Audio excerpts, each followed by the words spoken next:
This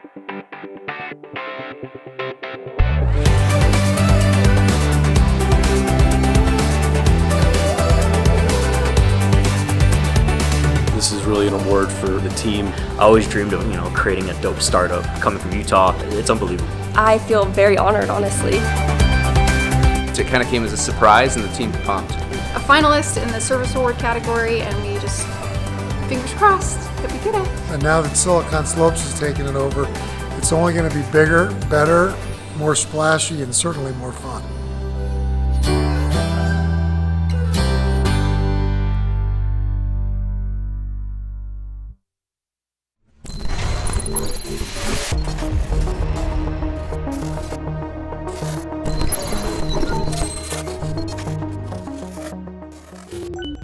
Welcome to the Meat and Potatoes Podcast. I'm here with Clark Bell, who is the CEO of Aqua-Yield. Thanks for having me, guys. Yeah, thank you. I'm excited about this one because, as the listeners might know, I love ag tech. Let's go. And we're going to be talking some ag tech here. Let's get after it.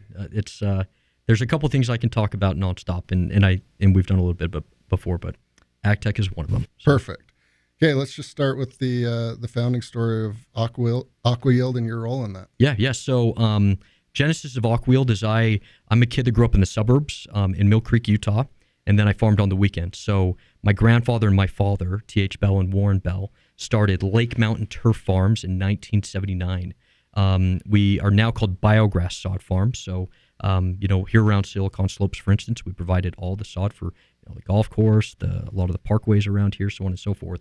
But that's originally where this idea came from. So the whole idea of with the sod farm is unlike some other crops, where some crops you can't grow them faster. For instance, if you plant corn in March, you're going to harvest it in October or September, and there's no way you can speed that up. With turfgrass, you can. You can plant a seed, and you can potentially get that to be on a pallet and on someone's lawn faster. So had a friend that came to me with this idea of using ultra-purified water and nanoparticles to make our fertilizer be more effective. We first did trials in a greenhouse, and we were able to grow turfgrass seed to be about 3 inches long after 1 week. That's kind of crazy. Turfgrass seed, after 2 or 3 months, grows up about, half an inch, if that.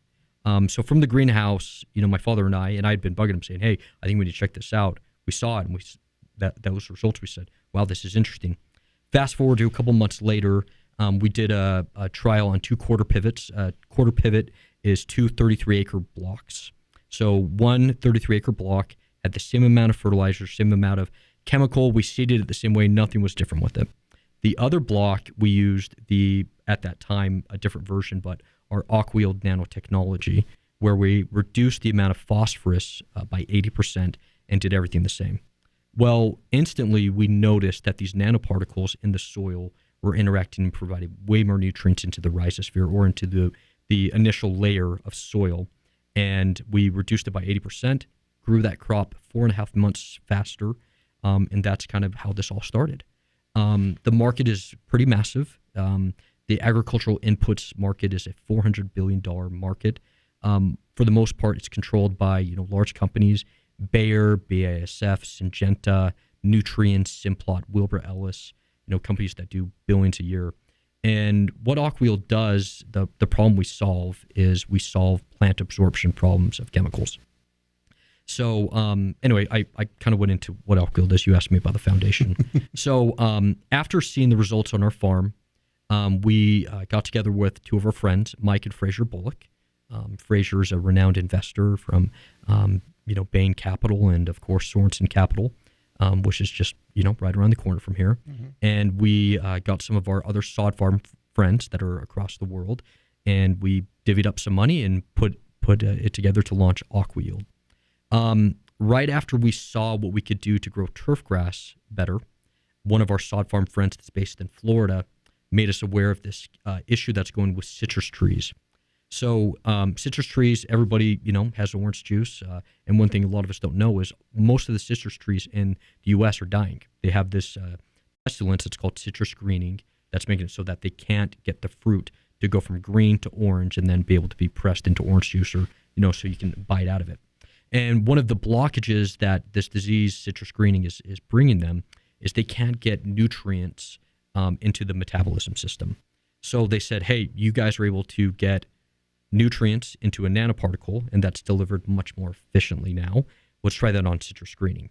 We did some trials with 5 or 7 different growers, and they had leaf elongation, so they had leaves that were growing 3 to 4 times faster than they had before this disease showed up.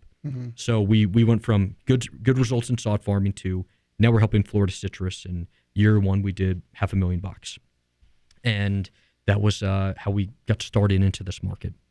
Fast forward to now, Aqua-Yield is, we're going to be 35 people at the end of next week. We're hiring at a pretty rapid clip to keep up with business. Our solution is a nanoparticle solution in liquid, so we call it nanoliquid technology. And when people put out our product, it's at 4 ounces to the acre. And the whole idea is if you can put out our product at 4 ounces to the acre, you can reduce your fertilizer that you've been previously putting out before by up to 25 to 50%. Or if you're spraying something like glyphosate, like Roundup, you can reduce that by 25 to 40%. And this year in agriculture, we're all feeling the woes of post-pandemic and the supply chain. Fertilizer prices have increased from last year upwards of 150 to 200%.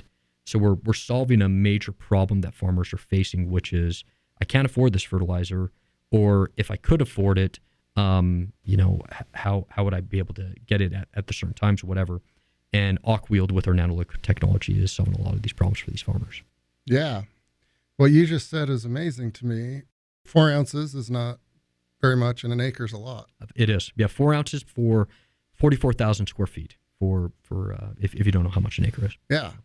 So this could be, at this point, corn, wheat, soybeans? Yeah, so we've done, from 2014 till 2022, we've done 750 trials from corn to citrus to canola to, every major crop in the U.S. In Utah, it's alfalfa. We've got a great solution for alfalfa and cherries. That's the primary Utah crops, and sod, of course. And essentially, yeah, we have a use that it can help them. And on average, what we see, the economics, that's the most important thing for a farmer, is we provide them a 3-to-1 return on investment. So that's what we've been able to put together up to this point. That's amazing. And I'm going to have a lot more questions. But for a big farm, you fertilize at certain points throughout the year, right? Correct. And there is a downside to fertilizer. One is the cost. 2, it kills pheasants. Yeah. Gets in the water. Yep. Utah Lake, right? Yep. And so generally you have these big sprayers with arms, right? And you mix the stuff and you spray your crop. So does it take special equipment to distribute Aqua-Yield? How do you guys actually boots on ground? How do they use it? Yeah, excellent question. So if they're already spraying a liquid product, which they most likely are, to either put a nutrition down or a biological, or if they're putting down like a pesticide, such as a herbicide, crop protection product, they already have that equipment. And all we do is, they get our 2.5 gallon jug, and that 2.5 gallon jug can be stretched over 80 acres, and they apply that however they were going to apply it beforehand. Yeah. And that's how we provide solutions. So there's no CapEx, to use our product. That's been one of the entryways into the market that has helped us. And our method of going out to farmers is we sell through independent ag retailers or distributors. Think like Intermountain Farmers Association, IFA. Yep. It's like a co-op that they're not as they're different from other ag retailers, where most ag retailers it's all about volume, and they want to sell them their seed, to their fertilizer, to their pesticide, the whole package, right? And it's kind of a tough issue because they're going out to their farm and they're testing their soil, and they're being the doctor and also the pharmacist. And it's kind of a complex way that we're facing with agriculture, where a lot of these companies are public or have a lot of shareholders, and they got to sell more. Well, the nice thing about co-ops and independents is they're not so concerned about, like everyone, they're concerned about their bottom line and top line, but they're thinking more along the lines of what can we do to make it so that your soil is healthier and how we can get you to grow the best crop. Yeah. And so that's where we fit into this massive market to go to where we believe the future is for the company. Yeah. So farmers have a difficult job. They do. They've got to be prognosticators on markets. They're affected by Ukraine and South America with grain prices. Yep. Pharmacist doctors, you've already mentioned, they have to be the CFO. Yep. And then they actually have to do the work. Yeah. Right? Yeah. And oftentimes it's hot, cold, rainy. Yep. Act of God. Yep. Well, and yeah, the average age of an American farmer is 57 and a half. Yeah. So, guys like me, I'm 38. There's not many because I also have a farm, right? Biograss. And you mentioned your cousin who's 32. Like, that's kind of rare that you hear people in our age group that are doing that. Yeah. So they also, they're getting older. Yeah. And as we know, I mean, bodies as they get older typically aren't as active and ready to, take on a tough job, which is farming. Yeah. And so, when I'm back on the family farm, we're always talking about how to improve it. Yields, all of that. And then my hippie side is always like, how do you make sure it's environmentally safe? Of course. So with what you've just said, ROI is really defined, right? It is. So why would a farmer not use this product, right? Yeah. So when you look at fertilizer and agriculture inputs, it's a busy sector. Yeah. Last year, there was $3 billion of venture capital that went into ag inputs alone. A lot of that was later stage, microbial and biological companies, which I have no idea how they're going to scale to meet the demands of their investors. But that's another conversation. So it's a busy place for a farmer where you go to his kitchen table and he's meeting with all types of input salesmen and ag tech salesmen to improve his farm. So the first thing you have to do is you have to have something that cuts out the clutter. Yeah. For us, that is, you already have a synthetic fertilizer or chemistry that you've been using for some time, and it's worked for you. This might have been a cocktail that your grandfather, your father put together, and you're still using that. Where we can help you is we're going to maximize the efficiencies of that input, and especially in this environment, and we can reduce the amount of fertilizer that you're putting out. Yeah. So that's going to decrease your costs, increase your yield. Most farmers, they are open-minded, but of course they need to test it out. So on top of the roles they have, they're research scientists as well. Yeah. So they'll do like what Biograss did. They'll take 2 quarter-acre pivots, 2 33 acres right next to each other, and they'll do like Biograss did. They'll reduce one input and add in our technology and see what that does for them. Yep. Luckily for us, we've got really smart agronomists and PhDs, and they know how to help farmers ascertain what this data means. And they can look at it and form an opinion based off of how we help them or what they do from their own findings. Yeah. And that leads for them to be a repeat buyer from us. General acceptance of an input in farming, though, takes about, at the early end, 2 years, as long as 4 years. There's a 45,000 acre potato farm in Idaho we're working with, and we're on their 4th year now. And we've been able to reduce their fertilizer by about 25% and increase their yield by 20%. And most people, they'd be like, wow, I'm all in, right? The smaller, the larger farms, it takes a little bit more time. Yeah. So to get through that variance. So. Yeah. Well, I know you're aware of this. You've got your PhDs and your scientists on your end. But they're humans just like anyone else, and they like to keep up with the Joneses. Of course. And they get together during the slow times and drink coffee. Yep. And compare notes. Of course. Right? Of and course. There's winners and losers. Of course. Right? And it's just like talking baseball with a really big baseball fan. Oh, yeah. What were your yields in that? It's fun to watch. But there is a scoreboard, and whoever's got the best looking fields and the biggest yields, they're the champions, right? Exactly. So you'd assume that the other farmers would say, what are you doing? So hopefully you can generate just a ton of organic growth by unpaid salesmen, right? Yeah. Yeah, there's certainly part of that happens. And a key component for us is, we hire a regional manager that's worked in agriculture for 7 to some of them are 30 years, and they know who the movers and shakers are that are farmers. These are the guys that's kind of what everybody drives by their field and says, what is he doing? His corn looks way better than mine, or his soil is blacker than mine. Like, what is he doing? Yeah.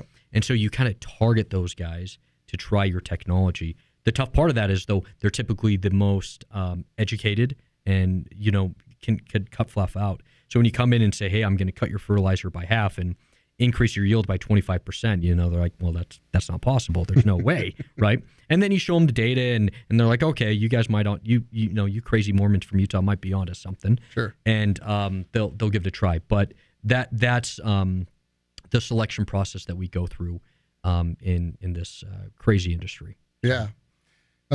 Crazy industry that everyone relies on, right? They do, yeah. Yeah. We don't actually need email. No. Or a lot of the other stuff. Yeah. you need food, and you need the supply chains to be healthy.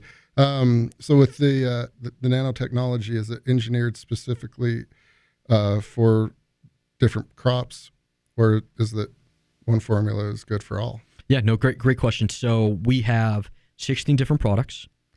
14 of them are for conventional agriculture, so that means non-organic. And then for the 1% of farmland, which is organic, we have 2 products.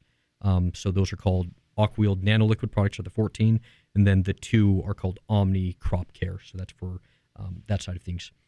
Essentially, if you're to look at alfalfa, let's just give an example. Alfalfa in Utah is going to take 100 pounds of nitrogen, 150 pounds of phosphorus, and 75 pounds of potassium. Okay, so that's kind of the variance of the amount of those main macronutrients they have to get their hay to be looking awesome, to have 4-ton hay. A corn grower in Utah would do 200 pounds of nitrogen, 100 pounds of phosphorus, and 100 pounds of potassium Per acre. So per acre, yeah. So thank you for clarifying that. And so we have the macronutrient blends. Like one of our most popular products is called Nano N Plus. So Nano N Plus makes nitrogen, that first one we were naming, work better, and it can work better on golf courses or on corn or on alfalfa or however you're applying nitrogen.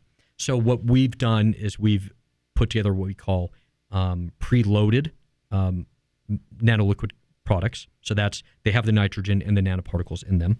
Or we have products that are unloaded where they're just buying the nanoliquid, and they can mix that and blend that with whatever they want to put out.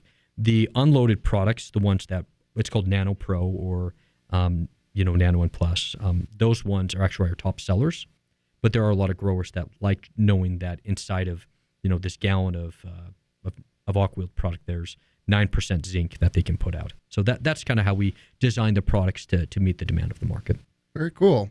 And ultimately, does it help with using less water? It certainly does. Yeah. So I'll give you an idea. This was a sod farmer in Georgia a few years ago. So he would generally grow his crop in about 6 months' time. So this is for Bermuda grass. We don't have any of Utah, but it's a turf grass, and he's constantly watering this crop. With Aqua-Yield, we were able to speed up his growth time by 4 months. So think about the water savings of him to be able to grow that crop over 2 months. I mean, we're talking hundreds of thousands of gallons. Yeah. So I'm glad you bring it up because we don't, as a team, focus enough on the water savings. And of course, we are in a drought. It's not going to snow for another 9 days or something like that. It's starting to get concerning in Utah and throughout all the rest of the West. I was just in Central California yesterday, and that's one of the big things that's concerned. But it does because you are able to get those nutrients to perform better. It makes the plant to express its full genetic potential, which means it's going to grow faster or be healthier and not need as much water. Yeah. So that's part of what we do with nanoliquid technology. And yet again, another reason that benefits everyone. It does. Right? Yeah. You could live in downtown LA, and if everyone else is using less water, that's good for everyone. Of course. Right? Of course. Yeah. Limited resources. Yeah. And so improving yields, ultimately saving time for the farmer, and then saving water, which some of them have to pay for, right? Of course. You don't all just get irrigation and all of that. Yep. And there's certain regions of America that if there is a drought, there's no pivots that have irrigation and stuff, and you just lose everything. Exactly. Yeah, a lot of acres in Utah faced that last year, right? That was tough. Yeah. But theoretically, with using your guys' product, even if it's an off year a little bit, if it rains enough, that could be enough to get the crop through. Yep. Very cool. I should sell your product for you, huh? Yeah. Sign the 1099 now. Yeah. I was with one of our distributors in California, like I said yesterday, and he 1099 to everybody. Like if they'll sell our product, he literally has his folder and here's your 1099. Fill this out right now. Start selling. So yeah. I need to have the same approach apparently. Well, this is just so fun because it impacts everyone, and it's a huge industry, as you've mentioned. The swords are out constantly, right? It's hyper competitive. Very competitive You're industry. messing with the big boys. Yep. And you guys have your direction and kind of your mission. How do you kind of look around the corners and kind of see what's next, and how do you get products to fit that? Yeah. So the future for us is, we're last year we were on 2.1 million acres. We're going to double that, double that plus a little bit more this upcoming year. So it's still just sharing the story, showcasing the benefit to the grower, and helping them along the way, right? So that will still be making sure that farmers are first, and that they see Aqua-Yield sustainably grows your plant absorption problems by, and helps you get those profits. So we'll continue on that path. The next side of what we do is we've only really focused on the U.S. So right now we're talking with one of the fourth largest agribusinesses in India, and in India they can't mine any more potassium, so potash. Mm-hmm. So completely gone. Second largest ag sector after China, and they don't have one of those key macronutrients. They annually bring in 5 million tons of urea. And this upcoming year, because of the delays of energy from, Russia and, some of these other areas that we can't get urea, they're down to, they think they're getting about 3.7 million tons. So they have 1.3 million tons that are supposed to go on all these acres in India, and that's not going to happen. Mm-hmm. And on top of that, the Indian government subsidizes fertilizer purchases by 70%. Mm. So the Indian government now has all this money that they're supposed to be putting into farmers' hands so they can buy fertilizers that they can actually feed their population. So there's a lot of opportunities for us with this technology to go to countries like that where it's even more severe than it is here in the U.S. And for us to help them. So I think that's a big part of it moving forward is global expansion, and we'll continue to do that from, Sandy, Utah. Yeah.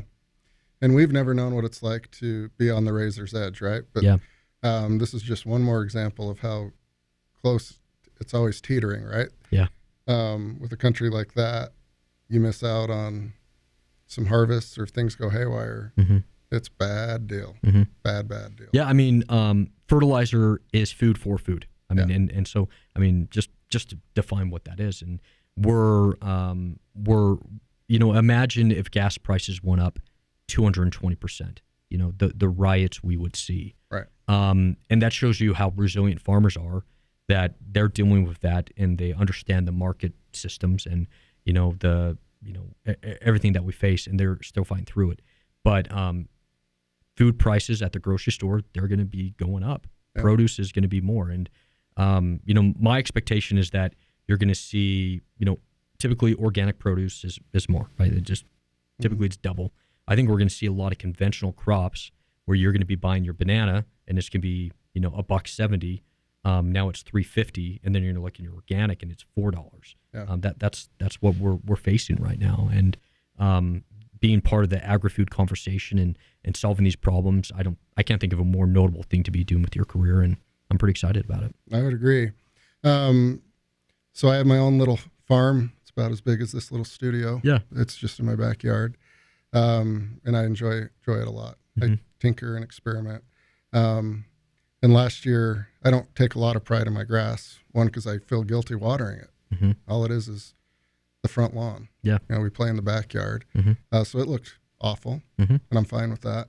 But I planted a bunch of radishes and corn, which my wife thought was insane. And I'd much rather have the front yard be a little farm. But is there application and use for just residential? Yeah. So one of the things in our pipeline is a direct-to-consumer model with our technology. So we've that won't be till 2023. So that will be part of our model moving forward. All the nanoliquid formulations and the blends of our stuff can be used for gardening, can be used on your lawn, can be used on your house plants. They all need those same things. Yeah. So yes, that is an option. And of course, there's ways that people can get their hands on our product now and start, applying it. And I mean, we were handing out samples yesterday, and they were little eye droplets to people, and they're like, well, so how do I apply this? And it's like, well, you take that eye droplet, and you're going to put in a 1-gallon sprayer, and that's going to be able to do 20,000 square feet. And people are like, whoa, okay, let's go. So, yeah. That's just amazing, the value you get from just a small amount of quantity. Yeah. Yeah, I couldn't agree with you more. I think you're in an awesome industry, and if people don't appreciate it, they should. Yeah. Because one day it could really suck. Yeah. I mean, again, we got to have food in our bellies. We don't need smartphones. Amen. Those are nice, though. I'm not going to. So yeah. I mean, if I can encourage any listeners, as an entrepreneur in agriculture, it would be, if you're trying to look at an industry where you can be an impact entrepreneur or can provide a lot of impact, agriculture, ag tech is an amazing place right now. There's a lot of problems that need to be solved, and we need as many heads coming in and looking at that. And I mentioned to you, when we were conversating before, I believe that Utah has the opportunity to be one of the ag tech capitals. You just look at the entrepreneurial spirit that we have here, and you look at what we've been able to do with, consumer products and software. If we were to put some of that innovation towards our food systems, look out. We're going to do a lot of great things. Yep, absolutely. Well, this has been way fun. I've been looking forward to it for several days now. So thank you so much, Clark. Appreciate your time, and congrats on everything you're doing. Yeah, thank you so much, Garrett. Appreciate it. Yep.